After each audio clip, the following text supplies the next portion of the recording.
Hello everyone, and thank you for watching Fayetteville Public Utilities Channel 6. I'm Sarah Mack Young, and today in our studio we have three very special guests with us today. We have Miss Carolyn Denton, she and Miss Phyllis Hicklin, and also Mr. Eugene Ham. So it's great to have three great folks here in the studio with us today. Thank you for letting us be here. Absolutely. Let's start off, Carolyn. I'll let you introduce yourself, and then we'll go with Phyllis and Mr. Ham and talk a little bit about yourself and what you do here in our community. Well, I'm Carolyn Denton. I'm the director of the Fayetteville-Lincoln County Chamber of Commerce and Tourism Bureau. My name is Phyllis Hicklin, and I work at Marvin's Building Materials, and I'm the commercial salesperson there. And I'm on the board of Fayetteville Main Street and on the board of Leadership Lincoln. All right. And Mr. Ham? I'm Eugene Ham. I'm a Fayetteville resident, but not a native. And I'm retired from either harassing or harassing young people here for quite some years. Would that mean that you're a retired school teacher? Indeed. We're here to talk a little bit today about a portrait unveiling that's going to happen in March, but let's talk a little bit about the Women of Lincoln County Committee. This is something that's new in our community, and we'd love to talk about it. It is. It's just a group of people that had kind of a same interest in this lady that we're going to be celebrating, but our hope is that we'll find out more women that have made an impact, which Mr. Ham is going to tell us about, in Lincoln County and our state as a whole. But our committee is made up of Mr. Ham and Phyllis and myself and Lucy Williams, Sandy Williams, and Jim Black. And we just have kind of called ourselves Women of Lincoln County. And then we are planning an unveiling ceremony for Silena Moore Holman, and she is the great-grandmother of Judge Don Holeman. So we're really excited about this event. We want to share the information with you, how we led up to this point, and the significant impact that Silena had on our state. But the ceremony is going to be on March 5th, so we want everyone to mark that on their calendar. It'll be 11 a.m. at the courthouse bandstand, weather permitting. Otherwise, we'll be on the inside.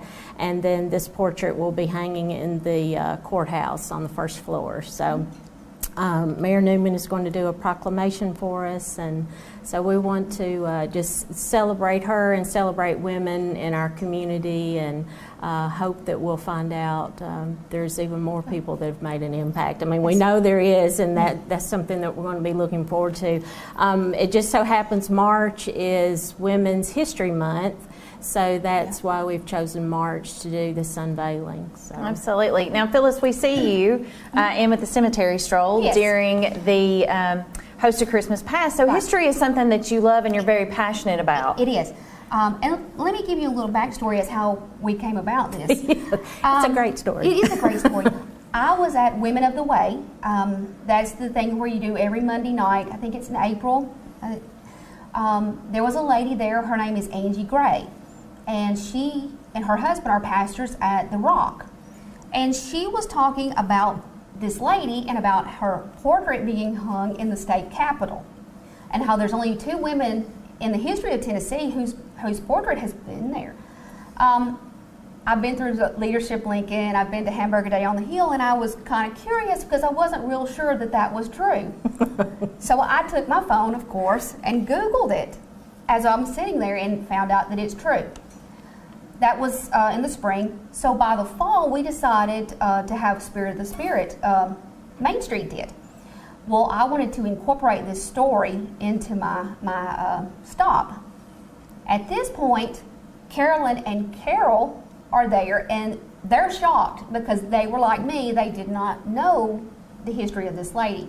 Afterwards, we decided that we had to do something about that. This lady, her father was killed in the Civil War. She was the oldest of about 5 children. Her mother lost their farm. She went to work at 14 as a teacher. She was able to buy back the family home. Some years later, she married Dr. Holeman. They moved to Lincoln County. They lived on Mulberry Avenue. And I believe that they actually live in the home across the street from you. Is that correct? Down a little bit. Mm-hmm. So she had her children. Then she started the Temperance, or she joined the Temperance Union. And then she became the chairman, and she increased the membership substantially. She ran a statewide organization from Mulberry Avenue. Wow. And I can hardly run my life, and I've got cell phones and computers and stuff. So she did a lot of traveling, but she did a very big impact on the Temperance Union. So much so that they decided at her death that they were going to put her portrait in. So, Mr. Ham, let's talk about the Silena Moore Holman, and let's talk a little bit about what the Temperance Union is, and kind of educate folks at home what that means. Well, the temperance movement was a widespread and chiefly female-driven social movement in the 19th century, and their aim was achieved eventually with a constitutional amendment. In Tennessee, there was the business of a sort of local option to prohibit the production and sale of spirituous liquors. And Mrs. Holeman was a powerful force. She was highly educated. She was quite an eloquent speaker and a capable writer. And she was of course, participated on national level of the Women's Christian Temperance Union. But she was the head of the state organization. And she succeeded first in seeing that Fayetteville was one of the communities which shut down the saloons. Prior to about 1907, ladies did not cross the square unaccompanied because there were open saloons on several sides, and even in broad daylight it was not always a safe passage for the gentler sex. But Mrs. Holman's husband, Dr. Holeman, was much in sympathy with her cause.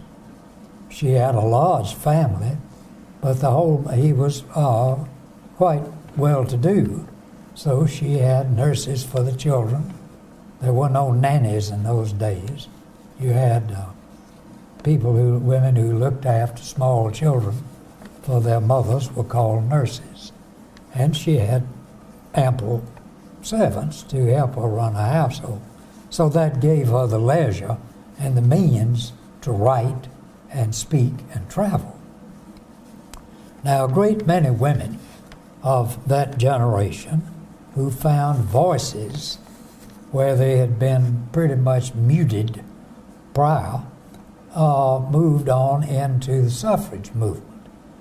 Mrs. Holeman, however, was a very fierce opponent of women's voting.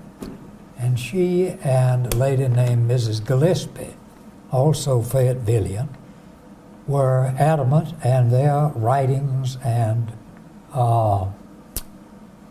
philippics against women's having the right to vote were widely quoted. They were strong antis.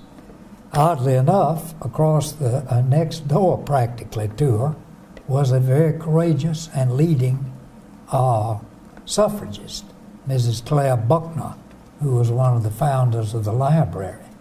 And may I quickly insert, for Women's History Month, Fayettevilleans would not have had a library nor a hospital had not it been for women. The males of the species figured if you needed a library, you would have to be able to afford to have one, your own. And if you could afford it, you could, be sick and a doctor would tend to you. But the females of this county, particularly in the early years of this century, gave us what we now assume are public facilities. And if I can get one more lick in about this event and the portrait itself, it was painted by a very noted Tennessee artist, also female.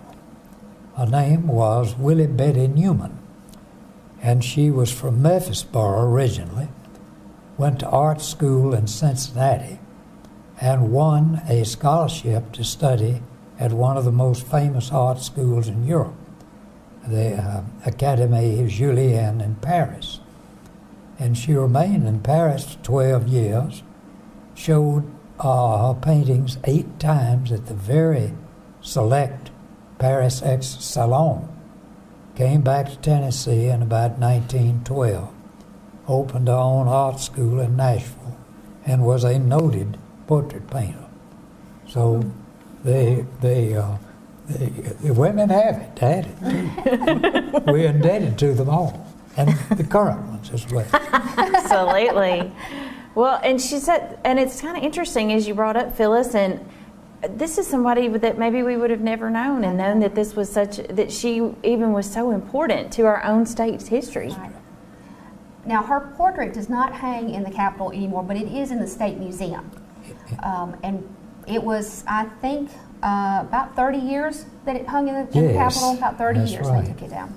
All right. The only other woman is Rachel Jackson. Which, Mr. Ham, go on and educate folks at home in case they don't know who Rachel Jackson is. We should hope that the beloved wife of Andrew Jackson and the daughter of one of the founders of Nashville. So she's very important as well. But that's interesting that Silena, who is a Fayettevillean, a Mulberry Avenue resident, it holds that same acclaim as Rachel Jackson. Right. Exactly. She was highly esteemed. And it's very interesting as well. We're talking about women's history. There's several more. You know, you talked about her neighbor, Miss Buckner, who was a suffrage, who was very involved in the suffrage movement and wanted to see that happen. But then Miss Holman, who didn't want to see it happen. Right. So there's a very interesting history here in Lincoln County that maybe we don't know. It is, and that's one of our purposes. We want to put a spotlight on some of the women of our past, so that the girls of the future can realize that, you know, you can achieve anything. Just because you're from Fayetteville, Tennessee, you can still do great things. And this is a wonderful, this is really neat to find out more about Miss Holman. Now, the portrait that will be unveiled, is it a different portrait than? It's a replica of the one that's in, when this all started, we had heard that this painting was in the archives, had been archived, and it was no longer hanging anywhere. And so that kind of got us thinking, you know, maybe we could get that back and we could put it in a prominent place. So in all of Phyllis's research, we learned that is in the State Museum, which is an awesome museum. I went there just to see if it, just to verify that she's hanging there. Prominently displayed. And there's a very nice exhibit of the Temperance movement. There's some stills there and portraits and lots of history about what led up to that and how men felt about it and how women felt about it. Yeah. And some women, aside from Silena, felt very strongly about it, as Mr. Ham can tell you. But and then there's adjoining that is the display and a booth about the suffrage movement and the right to vote, which is having it's the 100th year of the women's right to vote this By year. one vote. So, That's right. yes, One. and that is documented in the museum as well. And Fayetteville, of course, was full of antis. 2 eloquent female antis and 1 very eloquent male one. But I want to take up one bit for the males. Mrs. Buckner had an ally in her husband who was very sympathetic. And there was here a gentleman who was a judge, Judge Parks. And he was at one time the vice president of the Males for Women's Suffrage of Tennessee. and he had been in the represented us in the state legislature, and he was one of those males that you ladies might be indebted to, along with the one who was persuaded to swing the vote. Absolutely. It's really neat to see, to hear the history. I think, Mr. Ham, without you pointing it out, folks might not have realized that the streets of Fayetteville were not always so safe, and there were saloons on every corner. Yes. That's true. Yeah. So there's a lot of history here in our town. There's a lot of information to learn, and there's some great folks. The more we dig into this, there's going to be even more, I have a feeling. Yes. I'm excited about this. It just kind of happened by happenstance, but it's been fascinating learning about her, and like Phyllis said, she can set an example for young girls. Whether you agree with what she did or not, the accomplishment that she made is pretty amazing, especially from a small town, and having the impact in Nashville. And also, Mr. Ham, tell a little bit about her association with David Lipscomb. I think that's very interesting. Well, Mrs. Holeman was a devout member of what was then called the Christian Church, later the Church of Christ. And traditionally, the elements they used in their communion, the unleavened bread and wine. Mrs. Holeman, however, with many temperance leaders, felt that our Lord could not possibly have consumed spirits, so she insisted that grape juice be used. And she managed to convince somehow, although I don't think, perhaps in that generation, women had more voice in that denomination. But somehow the local congregations, elders and deacons, were convinced by Mrs. Holeman. However, she debated Mr. Lipscomb, who, among other things, was a Greek professor. And he had assured her that there was no way that grape juice was biblical. But she had her sway here, despite the very powerful leader of that denomination's begging to differ. So it's very interesting to find out more about Miss Holeman, and we want folks to come that day. So let's remind them what time and where it will be. Yes, it will be on March the 5th on the courthouse bandstand at 11 a.m. And we want everyone is welcome to come. We're going to have a brief ceremony and hope to hear from our mayors and kind of the impact that women across the state have made, or across our county.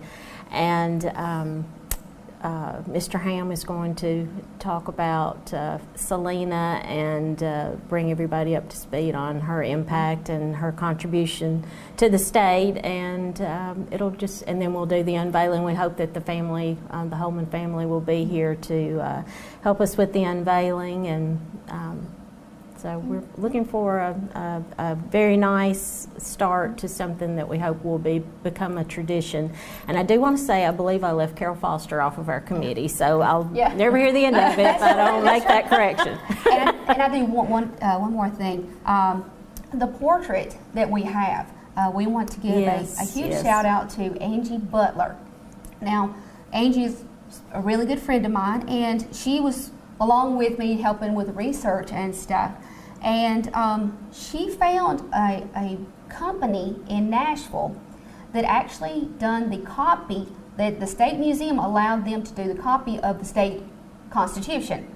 And so the company that actually copied the state constitution done this portrait for us. And so Angie was instrumental in doing that. So we really You know, we thank her so much for. And you Yes. really can't tell that it's a copy. It's so good. When y'all see the portrait, you're gonna. It's beautiful. Yeah. It's beautiful. Absolutely. Well, and I think that's really neat, Mr. Ham, that you pointed out that this is a very acclaimed artist. Yes. Highly studied, very good artist. So, and I think folks are going to be excited to see the portrait as well. And maybe you might not get a chance to go to the State Museum, but this is a way for you to pay homage to someone that is so important to us. Yes. Now, if folks in the community are watching this, ladies and gentlemen, and they are, they know of someone in the community and they'd like for you to do the research on them, how do they get in touch with you or let you guys know that? Well, just let any of the committee that I mentioned, or you can call the chamber, of course, and 433-1234, and let us know, because we are very interested in what we can do in the future to highlight these ladies. And they may not all be a portrait, but we'll certainly recognize and make sure that they're highlighted in some way. Absolutely, and it's like you said, Carolyn, you hope this becomes an annual event. Yes, We do. absolutely. Yes. Absolutely. Well, we have had the pleasure of having some great guests today. We've had Mr. Ham, You're kind to have me. Phyllis Hicklin, and Miss Carolyn Denton with us today. And we've been talking about an unveiling that's going to happen of a portrait of Miss Silena Moore Holman. And she's a really neat lady and a pioneer from Fayetteville. So I think folks definitely want to come and see that on March the 5th. And definitely find out if you have questions. You can call the chamber, or if you know someone. Absolutely. Worth the research to figure out how they impacted our state and our community. They definitely, this committee would definitely like to know. Yes. Yes. All right. Well, thank y'all so much for coming in today. Yes. And thank you, our viewers, for watching FPU's Channel 6. And we'll see you back in here next time.